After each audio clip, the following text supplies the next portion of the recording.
Olá, olá, tudo bem? Eu sou o Gabriel Lemos, estamos aqui para iniciar mais um episódio do Bicast. Eu estou com o meu parceiro de sempre, Eduardo Fraioli. Fala aí, pessoal, sou o Eduardo, faço parte aqui do time de redação. Hoje a gente está aqui com mais um convidado especial, dessa vez é o Rafael, diretor executivo de tecnologia e informação do CPQD. E aproveitando para a gente começar com a primeira pergunta, né? Fala um pouco sobre você, como você iniciou a sua carreira nessa área, né? Hoje, tecnologia acho que é um dos tópicos mais importantes na atualidade. E conta como foi essa experiência, esse início de jornada, porque eu imagino que deve ter uma experiência aí na área para você passar pra gente, né? Tem bastante, tá? Bom, eu comecei como estagiário lá no CPQD, eu me formei na Unesp de Rio Preto e em 2001 eu busquei o estágio no CPQD, trabalhando desde essa época com desenvolvimento de software. Comecei em linguagens mais antigas, né? Linguagem C, que muita gente hoje já se arrepia quando fala disso, né?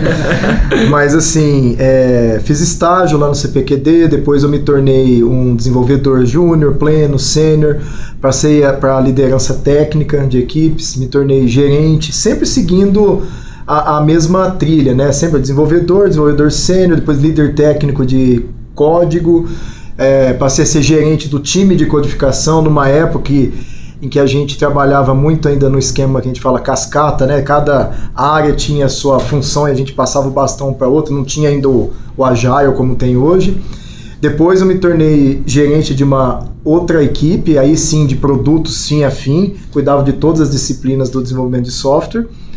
Depois eu passei por uma gerência de operações, onde eu respondia por pessoas, processos e ferramentas de toda a organização no ponto de vista de software. E no começo do ano passado, aí eu fui convidado a ser o diretor de tecnologia do CPQD. Então são 22 anos, né, basicamente, de experiência, fora as brincadeiras que eu já fazia antes, porque eu sempre gostei de computação, sempre gostei de desenvolvimento de software. Fazia muita coisa em casa, estudava bastante, mas eu fiz minha carreira praticamente toda no CPQD, tá?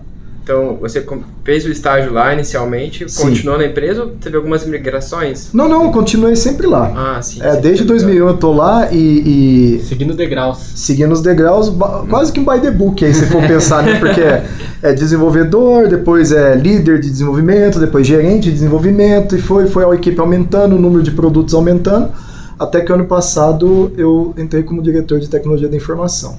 Cara, muito legal, né? É um know-how gigantesco, né? Porque tá 22 anos numa empresa, acompanha uma história de crescimento, não só da empresa, mas das pessoas que fazem a empresa, né? Sim.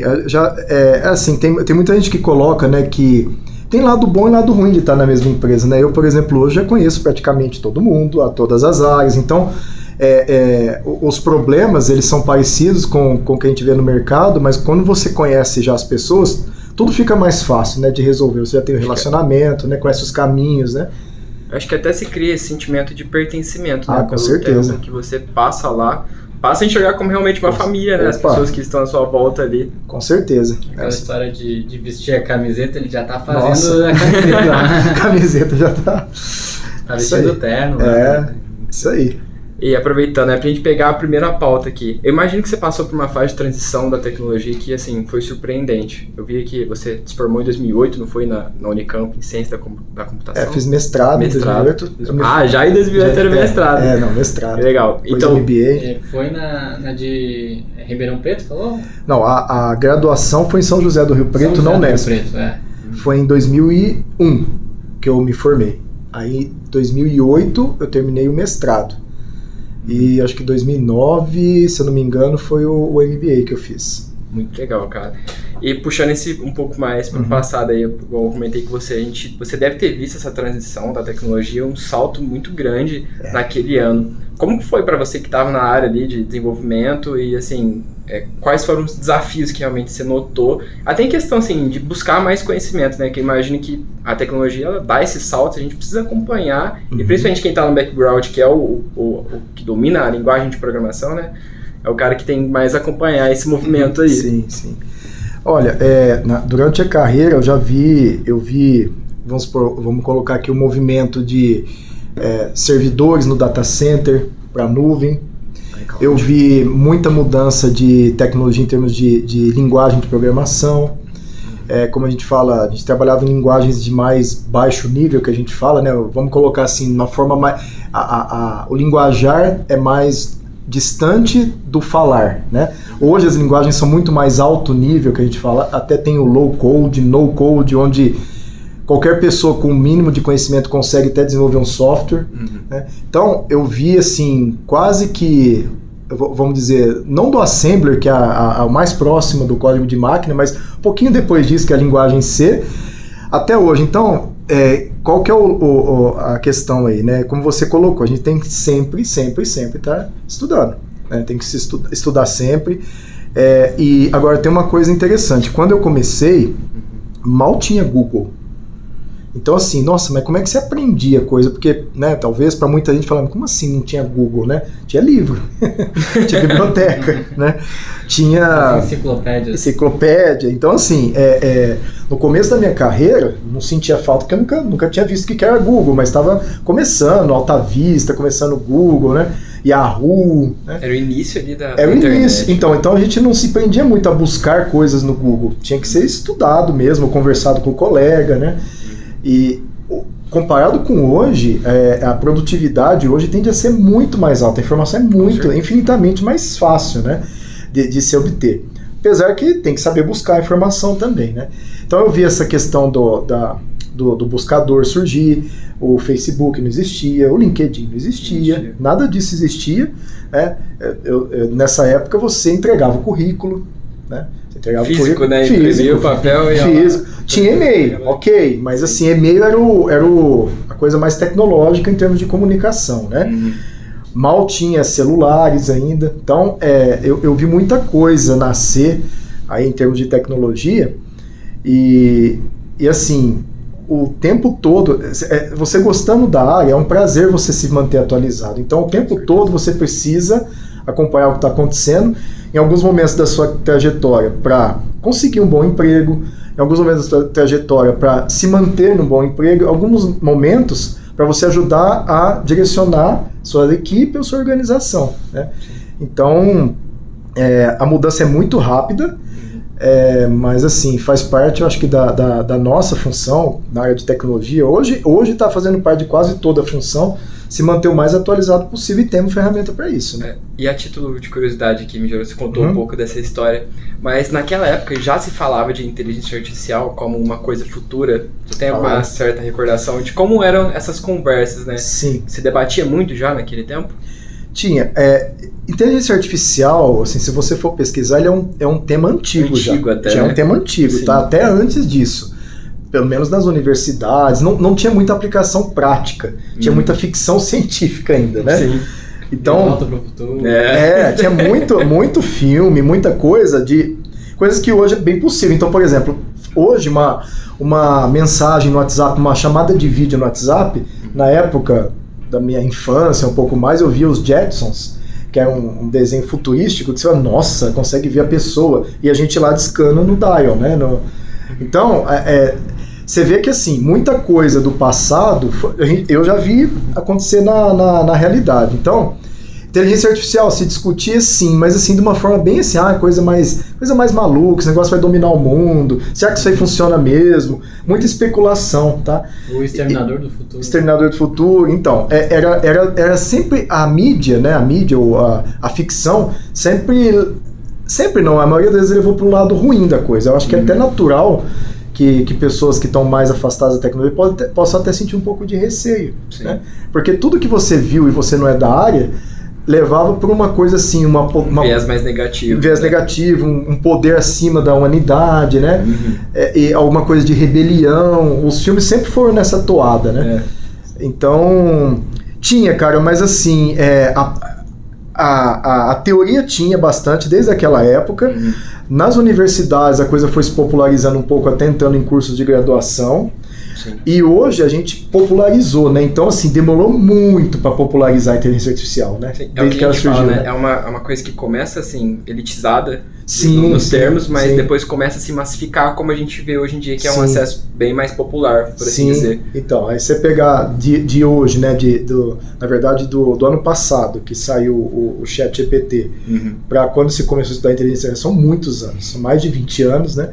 E é que conseguiram encontrar uma forma de que qualquer cidadão tenha acesso a essa tecnologia tão brilhante para resolver problemas, né?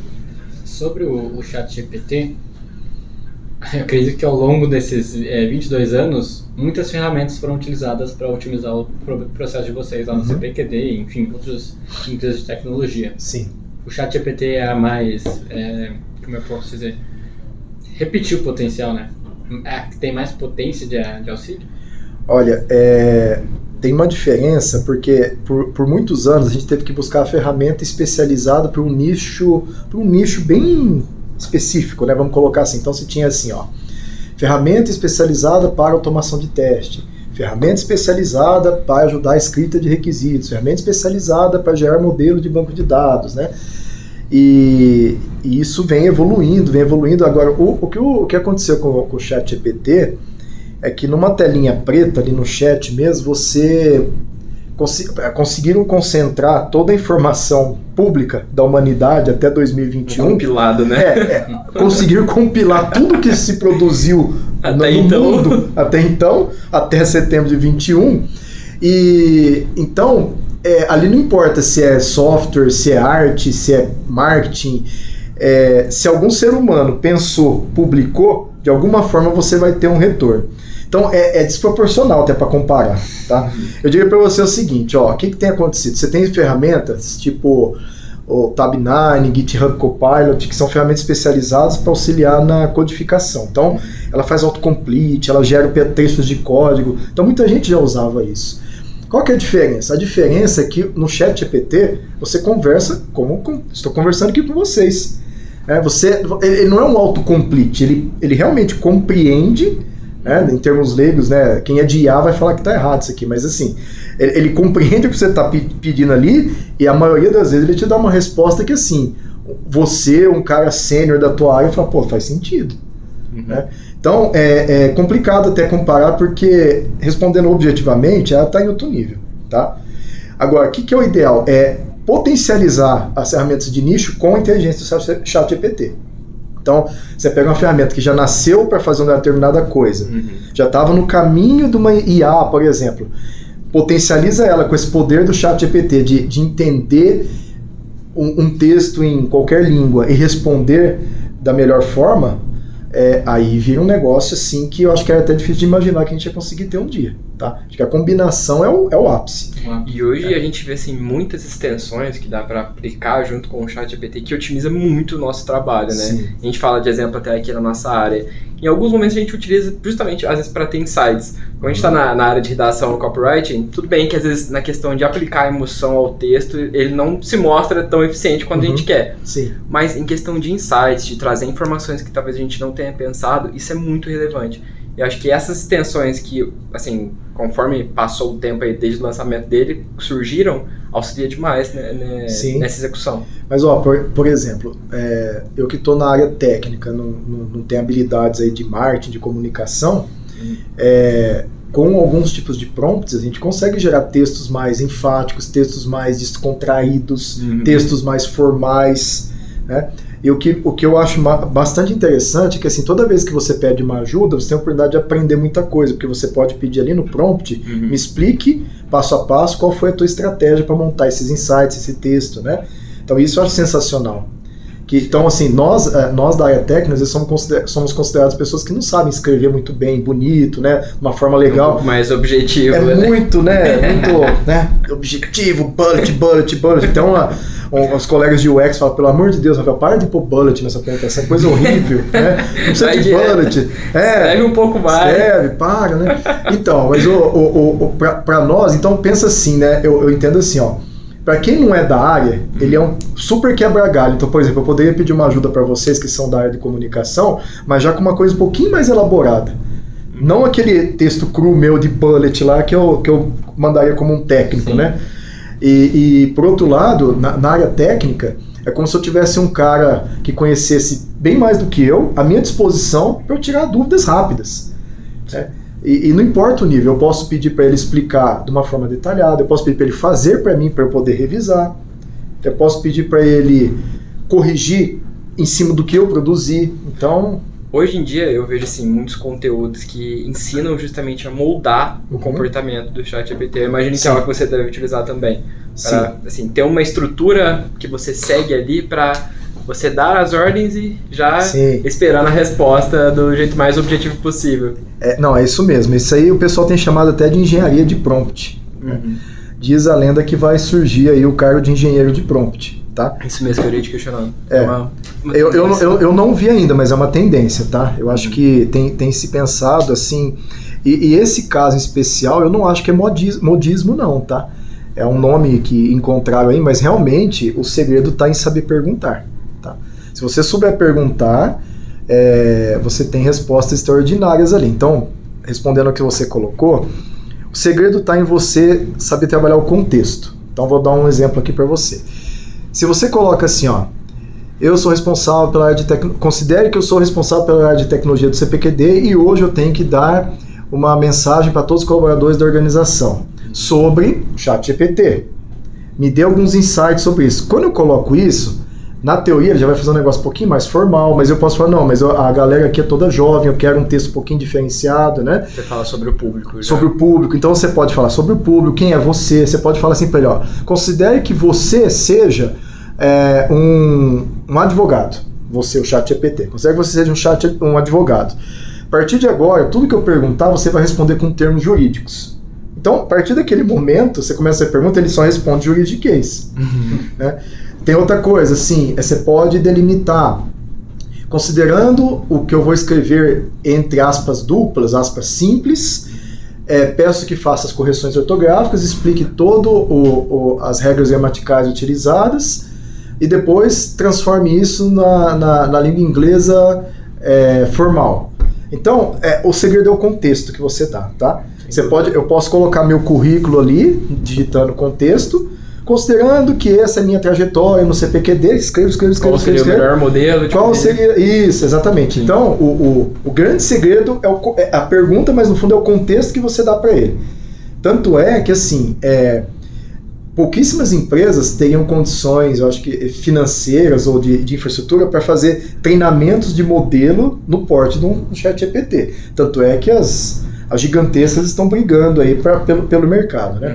Mas existe uma forma de você contextualizar o ChatGPT com coisas internas da sua organização. Então você não precisa digitar. Você consegue, já tem muitas ferramentas disponíveis que você consegue extrair informações de um Slack, de um Jira, de um Confluence.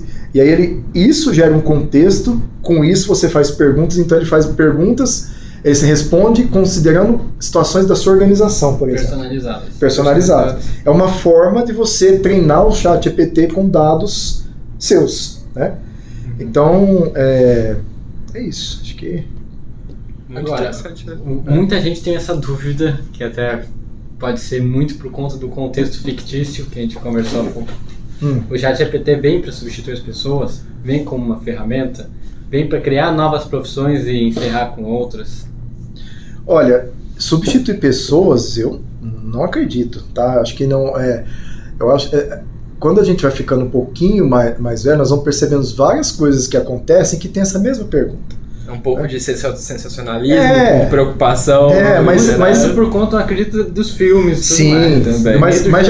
Mas já teve isso várias vezes na história, viu, pessoal? Eu não sou Google, não sou tão antigo assim, mas quanto mais antigo a pessoa, eu já vi exatamente essa pergunta em vários momentos da nossa civilização, né? A virada do século. O bug do milênio, tinha o bug do milênio, né? Que explodiu os computadores, nada mais ia funcionar. Então, tudo que envolve tecnologia assusta um pouco as pessoas, né? Eu acredito que assim, não substituir humanos, não.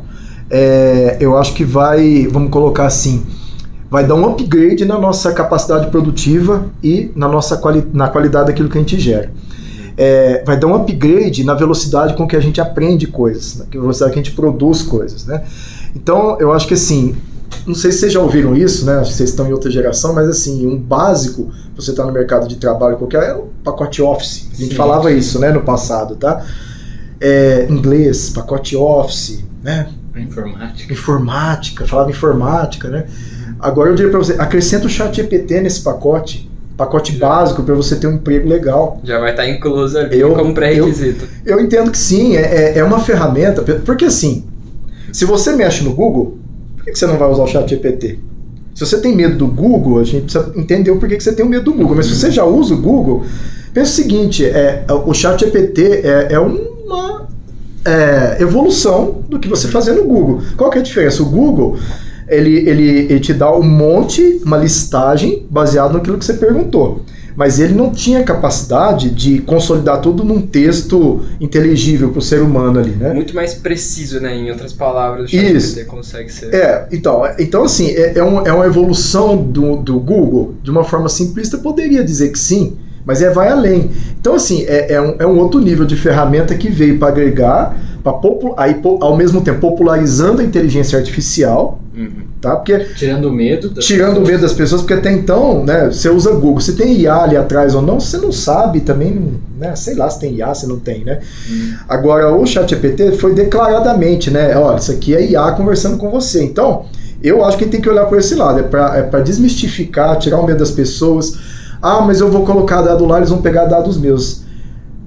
Então, pensa bem, né? Assim, você põe lá seu nome, sua profissão, então, isso tá no LinkedIn, isso tá em tudo quanto é lugar. É público. É público. Então, assim, lógico, né? Até já indo um pouquinho para essa questão de recomendações, né? Nada que... Pensa o seguinte, se você pede... Eu peço pro meu colega aqui, ó, escreve um texto para mim, ele escreve bem melhor que eu. Aí eu pego o texto dele e mando. Se der problema, se ele foi ofensivo, se ele escreveu coisa errada, eu vou ser cobrado. Não adianta eu falar, mas foi ele que escreveu. Então, vamos pensar a mesma coisa. Eu vou lá e peço o ChatGPT fazer alguma tarefa para mim. Ainda assim, a responsabilidade é minha.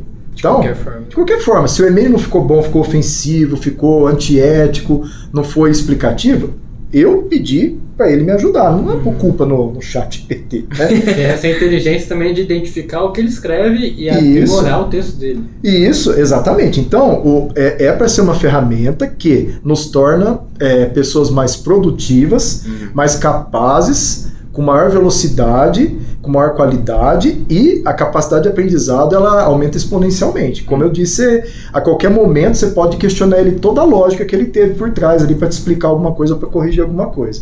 Então não vai substituir ser humano, não precisamos ter medo, só precisamos tomar um cuidado assim porque você já vai vendo de tudo, né? Tem gente escrevendo um livro, ganhando dinheiro com ChatGPT, tem gente criando blogs para monetizar no Google de notícia que já está ultrapassada. Então, não tem como. Tudo que vai surgindo pode ser usado para o bem ou para o mal, mas não nesse nível de substituir pessoas, de forma alguma.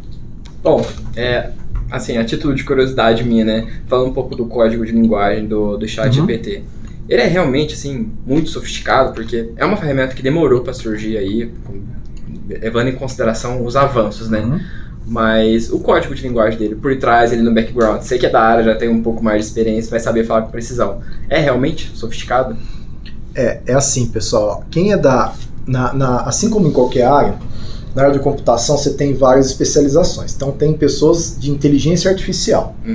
Tem pessoas que são de computação que não são de inteligência artificial. Algumas pessoas de inteligência artificial ainda se subdivide, tá? Então, dentro da inteligência artificial tem um ramo que processamento de linguagem natural. Já é um sub-ramo da inteligência artificial, que é essa capacidade de pegar um texto e conseguir interpretar e tudo mais. Então, esse processamento de linguagem natural ele já existe também há muitos anos. Tá? E aí as teorias da inteligência artificial elas vêm se sofisticando, né? Tem muita estatística por trás, muita matemática por trás. A gente falava, vamos montar um modelo, então tem métodos estatísticos que usam para se combinar e dar o melhor resultado. Tem muito teste também para até chegar numa combinação. Aprimorar mesmo, né? Isso, é uma coisa assim, ó, no fundo é o seguinte, quanto mais dado você tem, mais rico vai ficando o seu modelo. Modelo, pensa assim, numa super fórmula matemática, um algoritmo com muita matemática ali, de uma forma bem simples, né? Então, quanto mais dado você tem, você consegue aprimorar esse modelo, ele vai aprendendo. Então, dizer para você assim, o código é extremamente complexo. Do que eu conheço, para mim seria, para quem é de inteligência artificial, não necessariamente, não é uma coisa assim que um pesquisador de inteligência artificial não sabe explicar como que funciona. Sim. Eu acho que O que é muito diferente fora do patamar aí é a infraestrutura que foi usada, que é bilionária, sabe? Recursos financeiros é o volume de informação. Então, assim, de novo, né? Toda a informação da internet até 2021. Isso é uma coisa, assim, gigantesca. Então, isso é muito fora do normal. Os recursos computacionais para poder trabalhar com isso é muito fora do normal. Lógico que teve aí também uma sacada de popularização do negócio. Também. Por quê? Porque quando surgiu isso, alguns pesquisadores que estão lá, que entendem como é que isso aí funciona de verdade, falaram, não tem novidade aí. Então, o que eu quero dizer para vocês é assim, ninguém descobriu uma fórmula mágica de IA. É uma linha da inteligência artificial que já vem sendo pesquisada por várias academias, por várias empresas. Eu acho que o que teve o salto foi modelo de negócio, né? Modelo de negócio que é popularização, a infraestrutura utilizada que é gigantesca. Inclusive, utilizaram até pessoas para ajudar a acelerar a correção dos textos lá, das perguntas e respostas. Então, em termos de modelo de IA, do que eu andei ouvindo, não é nada que já não se estivesse estudando há um bom tempo. Mas a sacada foi, tá bom, como é que a gente vai chegar a isso para todo mundo, né? Isso, na minha opinião, foi a maior sacada. Uma coisa simples, grátis, fácil de usar. Tem a versão paga também. Então, aí que entra o modelo de negócio, né? Por exemplo, é muito barato para você fazer experimento. 0,000, nem lembro agora as casas, mas assim, centavos de dólar para cada 1000 tokens. Tokens é como se fosse uma palavra para você fazer perguntas e respostas. Então, eles fizeram de um jeito que deixa de graça, você já resolve a maior parte dos seus problemas. Agora, se você quiser profissionalizar, automatizar e tal, você usa a versão paga, que é extremamente barata até um certo ponto, né? Depende do volume que você vai usar. Tem muito material já disponível de como usar, né? E muita empresa já está aperfeiçoando o seu próprio produto e eles colocam assim, ó, como é que é? ChatGPT embutido ou não é powered by ChatGPT, mas assim, com ChatGPT, né? Alguma coisa assim que seja, opa, eu quero isso aí, porque já tem o ChatGPT por dentro, né?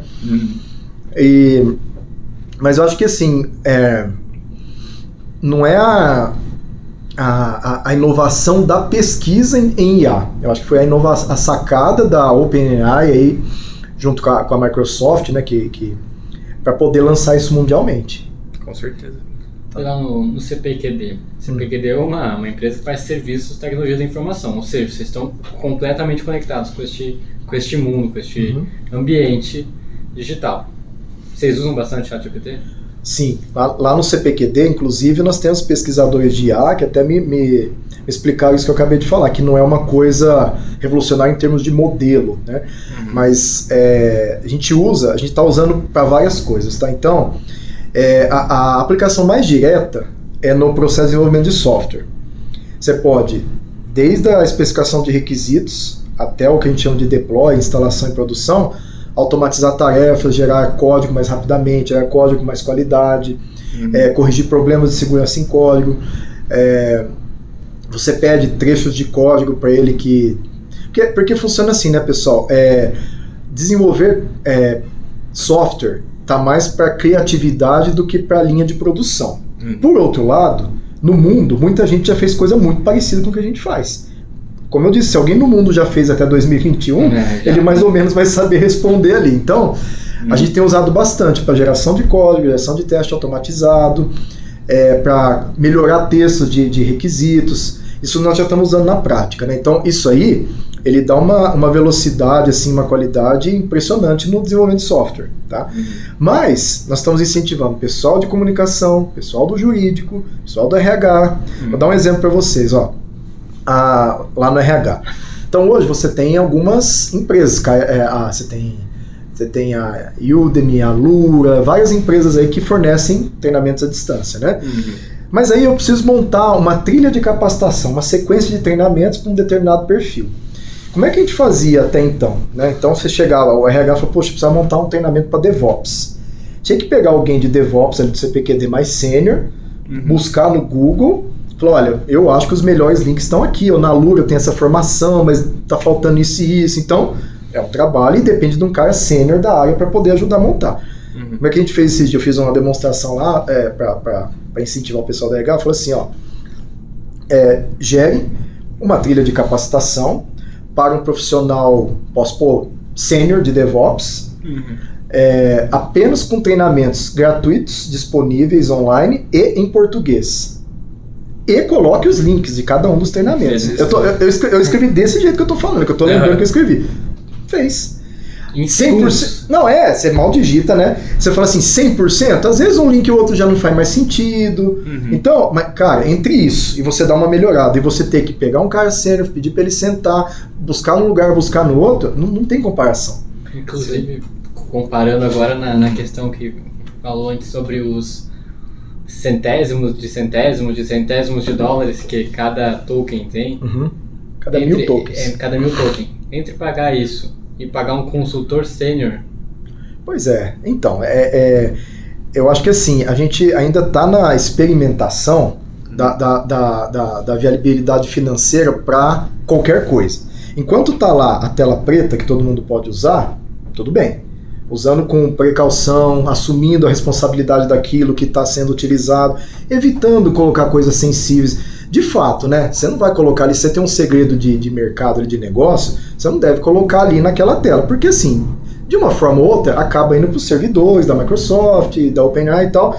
Então a gente fala, não coloca coisa sensível. E hoje, tá? Informação é poder, né? Pois é. Então assim, evite colocar informação sensível, não coloque informação sensível e tudo que você usar daí a responsabilidade é sua. Essas são as duas regras básicas aí, tá? Se a gente fazer fazer um paralelo, é como se a gente fosse enviar uma informação sensível por e-mail, a gente não sabe se a carta vai chegar, se alguém vai conseguir abrir. Exatamente. Então esses cuidados tem que ter. Mas tirando isso, a gente tem incentivado bastante a utilização nas áreas, que eu ia falar da experimentação. Então usar a telinha lá do ChatGPT, ok. A viabilidade de pagar tokens para determinadas aplicações, por exemplo, um chatbot, no helpdesk, que é uma coisa que a gente está avaliando lá, né? Isso ainda a gente precisa comprovar, assim, até que ponto vai ser, de fato, Porque legal né? Legal, motivador, é cool, a galera gosta, isso tudo a gente não tem dúvida. Agora, vai economizar bastante mesmo do meu time de helpdesk? O que eu vou pagar tá dentro do orçamento? A resposta está sendo condizente? Isso ainda, a gente está fazendo experimentação. Muitas coisas precisam serem avaliadas, né? Isso, para de fato pagar uma franquia, um uso ali da API que a gente fala, né? Integrado, eu vou dar um exemplo, integrando no Google Chat, eu consigo integrar no Google Chat e ali fazer perguntas, ele me dá a resposta do contexto da minha organização. Isso é uma coisa que nós estamos fazendo experiências, então pode ser, vamos chegar nas respostas que a gente quer mesmo? Será que aí que está um detalhe, né? Eu até brinquei com o menino que trabalha comigo lá, falando, no pior dos casos, nós vamos descobrir que o nosso conference não está bem escrito, que nós não temos uma documentação. Olha que interessante, porque se a resposta não vier muito boa, pode ser, inclusive, porque nós não temos texto para pegar a resposta. Sim. Entendeu? E aí nós vamos ter que arrumar a nossa área de documentação. Então, um objetivo é o seguinte, né? Se eu sou uma pessoa mais júnior de uma determinada área, o que seria o mundo ideal? Que eu consultasse as documentações da organização, no conference e tudo mais. Não é uma prática muito corriqueira, tá? Na cultura de muitas organizações. Então, vamos facilitar a vida? O cara pergunta aqui, pega no conference, mas se a resposta aqui não começar a sair muito bem, pode ser que nem lá não tá bom. Então já fica um alerta. Já fica um alerta, já tem uma lição de casa. Eu acho que sim, a experiência vale a pena de qualquer jeito. Garantir para vocês que a gente vai pôr isso em prática, vai pagar para vários serviços, nós estamos estudando ainda. Vai ter coisa que vai valer a pena, vai ter coisa que vai ser mais legal do que valer a pena, e vai ter coisa que eu acho que tende assim a valer a pena, tá? Mas nós estamos bem no começo disso ainda. Pensando agora por um lado mais estratégico, né? Por exemplo, da comunicação. Você acha que também é uma coisa que pode ser implementada dentro das empresas, por exemplo, ou CPQD? Eu acho que sim. Eu não conheço muito a disciplina profissional da área de comunicação, mas nós lá estamos já... Qualquer e-mail corporativo, por exemplo, antes da gente passar para o nosso time de comunicação, a gente já dá uma melhorada no ChatGPT. A gente coloca a entonação que a gente quer, a gente coloca o tamanho do texto que a gente quer, a gente pede para ele gerar insights. Então, de uma certa forma, nós estamos ganhando produtividade. Não está chegando aquela coisa toda bruta lá para o pessoal de comunicação ter que reescrever totalmente. Sim. A área de comunicação em si, eu acredito que tenha ganho, tá? Eu acredito que tenha ganho, porque assim, vamos pensar, no Word já tem um super corretor ortográfico lá dentro. Conta palavras, sugere coisas. Como eu falei do Google, é um passo além. Se você já usa o Word para corrigir texto, para sugerir frase, para ver concordância e tudo mais, o que você acha de um Word um pouquinho mais avançado, inteligente, que você pode até pedir para ele escrever para você, baseado em algumas ideias que você está tendo? Então, eu imagino que sim, teria. Tem também a versão que não é do ChatGPT, que é o DALL-E, que já é imagens, também é da OpenAI, é um modelo mais para geração de imagem. Então, assim, já vi ali coisas do tipo, para criatividade, eu quero uma imagem do urso polar caminhando na lua com a camisa... Uma imagem surrealista. Isso, né? então. O Midjourney. Isso, então. Então, pode ser que para de criação também seja muito interessante, nem que for para insights, tá? Com certeza. Mas para atividade repetitiva, eu não tenho dúvida. Para atividade do dia a dia... E para planejamento estratégico dos próximos passos de cada setor ou cada empresa, também é útil vocês fazem isso lá no CPQD? Sim, a gente já, inclusive no que nós estamos fazendo agora, as fontes de informações, elas sempre foram aí você pega lá a Deloitte, as grandes consultorias, né? Ernst Young, Deloitte, você pega o Gartner, aí até todo mundo achou engraçado, mas eu fiquei feliz particularmente por ver lá que uma das fontes foi o ChatGPT. E a pessoa que é responsável por dar esse início no planejamento estratégico, ele até comentou, olha, assim, bateu muita coisa.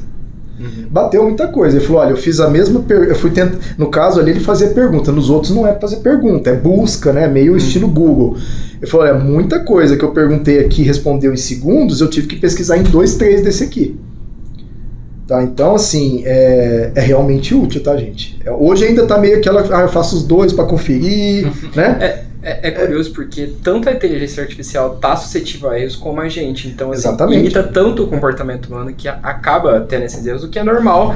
Por exemplo, se a gente pegasse para fazer o planejamento estratégico, também teria. Então, você sabe que alguém até comentou o seguinte, eu não lembro quem foi, não sei se eu vi na notícia, mas falou assim, porque o ChatGPT é tendencioso, é racista, ele tem viés político e tal. Aí a pessoa respondeu, o ChatGPT é o espelho da humanidade.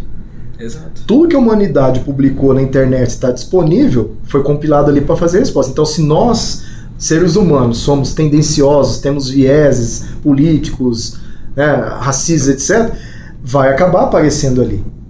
Que é fruto do... É um recorte da humanidade. É um recorte da humanidade. Agora, o que a empresa, a OpenAI, estão fazendo? Eles estão evoluindo para ir tirando esses conteúdos aí não adequados, né? Sensíveis, né? Sensíveis, tem recursos. Então, assim, lá no comecinho, pessoas perguntavam sobre hacker de computador, falavam conversas não apropriadas. Aí eles estão evoluindo o modelo para ir cortando esse tipo de resposta. Mas, assim, é humanamente impossível garantir que nunca ele vai ser tendencioso ou desrespeitoso ou nada disso, tá? Porque o risco do ser humano. Exatamente, é o que o ser humano faria, né? Você não dá pra garantir isso com todas as pessoas do mundo, né? Sim. Eu vejo até algumas notícias que falam sobre a ética, né? Tipo, de quando coloca ele numa situação que é difícil decidir. Por exemplo, entre salvar uma vida ou salvar 3 vidas. E ele fica meio que confuso ali. Então, já percebe essas mudanças conforme vem novas atualizações. Aquela velha dinâmica do trenzinho na filosofia. Do bonde, né? Sim. Tá indo pra um lugar que tem uma pessoa, tá indo pra um lugar que tem 3. Isso. Então, aqui é o mesmo dilema pro ser humano, né? Nós também não saberíamos, né? Não tem certo e errado aí, né? Uma coisa que o ChatGPT também tem de inteligência que eu já percebi, principalmente se a gente for perguntar depois de 2021, ele pede desculpa. Isso. Ele pede desculpa, isso é muito por não saber, né? Fica esse sentimento de se sentir culpado. Isso aí é assim mesmo. Ele pede desculpa, ele sempre que você pede uma informação, por exemplo, quais são os principais concorrentes do produto XYZ? Ele coloca normalmente uma ressalva, essa informação que eu tenho, mas é importante lembrar que pode ter mudado após 2021. Ele ressalva isso. Né? Se você dá uma correção nele, você fala assim, por exemplo, mas não foi isso que aconteceu, ao invés daquilo, ele fala, peço desculpas, eu me equivoquei. E às vezes ele se equivocou mesmo, às vezes ele se embanana um pouquinho ali, tá? Porque também é um aglomerado de informações. Então, sim, tem horas que ele expõe a limitação dele, como 2021, tem horas que ele pede desculpa que você mesmo corrigiu. Quer ver outra coisa interessante que pode ser que muita gente não saiba, você consegue, por exemplo, uma brincadeira bem rápida, né, sobre inteligência artificial e profissões, você pode falar assim, gere uma tabela Pode ser, gere uma tabela, e ele gera a tabela mesmo.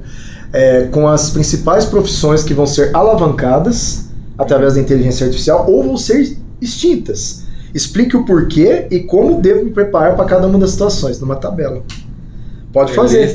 Quem quiser, faz exatamente essa pergunta. Fica aí a recomendação, galera. Já faz essa pergunta.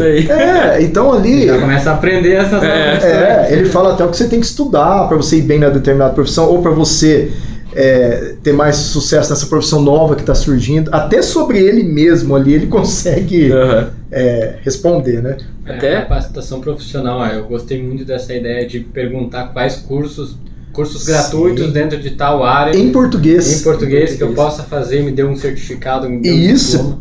E outra coisa, depois que você tem a resposta, uma coisa bem interessante dele, você continua a conversa. Sim. Ok, mas você fala ok, isso é um ponto importante. Não precisa falar bom dia, não precisa falar ok, obrigado. Eu juro que no começo eu até falei, tá?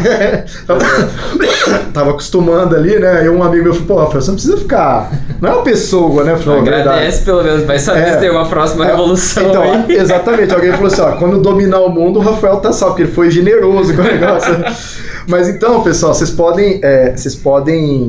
Como é que eu agora me perdi o raciocínio aqui. Do ok, do continuar a conversa. Isso, uma vez que ele deu a resposta, você pode falar assim, e se fosse dessa forma? E se eu considerasse mais isso? Então, ele tem uma capacidade de dar continuidade no que você estava conversando, é impressionante. Tem lógica por trás. Tem lógica, você não precisa de novo explicar para ele, lembra quem estava falando disso? Não precisa. Já está ali naquele chat.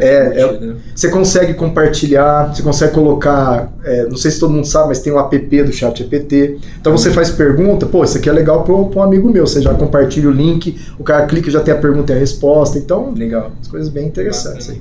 Aproveitando para a gente entrar aí nessa reta final, né, do episódio, fala um pouco sobre a sua perspectiva pessoal, sobre as possíveis tendências. Você comentou sobre as profissões que vão surgir. Tem algo que você enxerga aí nesse futuro? Às vezes não é nem futuro, é presente mesmo, né, que a gente já está vivendo, ou até um pouco mais para frente. Como você enxerga isso, né, essas próximas tendências? Eu entendo assim, que as organizações devem se apropriar dessa tecnologia no sentido de potencializar tanto o seu fluxo de trabalho, então assim, vamos melhorar a nossa eficiência operacional, vamos produzir mais, com mais qualidade, mas também aproveitar essa tecnologia que foi popularizada para dar um upgrade nos próprios produtos, nas próprias soluções. Sem dúvida. Então, a ideia não é competir. Eu acho que não é questão de ter medo da Microsoft, da Google, a questão é que assim, está pronto lá. Vamos usar, vamos fazer o que eu tenho ficar, sei lá, num outro nível, num outro potencial. Acho que a palavra certa seria até cooperação. Isso. Então vamos unir forças com o ChatGPT, aí sim na versão paga e tudo, e vamos levar a nossa solução para um outro patamar. Isso eu acho mais, eu vejo que isso é o que tende a acontecer mais. Na verdade já está acontecendo para todo lado. Tá? Quem tinha uma menção a IA, que estava nesse caminho, já está o nosso aqui tem ChatGPT. Né? Todos os principais softwares da Microsoft já estão começando a ter ChatGPT embutido. Integrado, né? Integrado. Então, acho que a linha de tendência agora é a integração com as soluções que a gente tem. E o uso para automação das tarefas mais rotineiras, tá? Muito legal, né? A gente já vê isso aí acontecendo diariamente, então... E existem várias inteligências artificiais, né? A gente falou do ChatGPT aqui. Uma específica, mas existem várias para cada necessidade. Inclusive, para desenvolvedores tem específicos, como já tinha comentado no início. Sim, é isso aí. Bom, acredito que a gente abordou diversos assuntos importantes aqui, assuntos atuais e assuntos que para o futuro próximo são muito importantes. Inclusive, quem está fazendo o currículo aí já coloca lá uns cursinhos de ChatGPT, não só para É isso aí. Rafael, muito obrigado, agregou demais, muitas dúvidas, muitos insights, então, com inclusive certeza. A gente tirou aqui, e acredito que nossos telespectadores, ouvintes, também tenham tirado. Muito obrigado pela tua participação nesse podcast. Fico à disposição e que agradeço pela participação aí, pessoal. A gente agradece a sua presença. Obrigado. Até mais, galera. Até o próximo episódio.